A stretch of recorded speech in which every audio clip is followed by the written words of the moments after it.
মুখ্যমন্ত্রী মমতা বন্দ্যোপাধ্যায়ের ঘোষণার 24 ঘন্টা কাটতে না কাটতেই নয়া আউটপোস্ট উদ্বোধন হলো নৈহাটির বড়মার মন্দিরে। এখানে একটা পুলিশ ফাঁড়ি হবে। মুখ্যমন্ত্রী মমতা বন্দ্যোপাধ্যায়ের গতকাল নৈহাটি বড়মা কালী মন্দিরে পুজো দিতে এসে এই বড়মার মন্দিরে একটি পুলিশ ফাঁড়ি তৈরি করার কথা ঘোষণা করেছিলেন। এই ঘোষণার 24 ঘন্টার মধ্যেই বড়মার মন্দিরের তৃতীয় তলায় বড়মা পুলিশ আউটপোস্টের উদ্বোধন করলেন ব্যারাকপুর পুলিশ কমিশনার অলোক রাজোরিয়া। এছাড়াও উপস্থিত ছিলেন নৈহাটির নবনির্বাচিত বিধায়ক সনদ দে, নৈহাটি পৌরসভার পৌরপ্রধান তথা বড়মা মন্দির কমিটির সভাপতি অশোক চট্টোপাধ্যায় সহ একাধিক পুলিশ কর্তা এবং মন্দির কমিটির অন্যান্য সদস্যরা।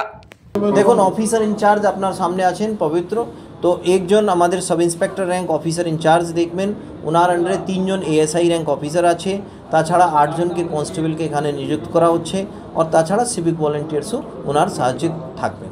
মন্দিরে যখন দর্শনার্থীরা আসছে তখন তো সুরক্ষা সুনিশ্চিত করতেই হবে।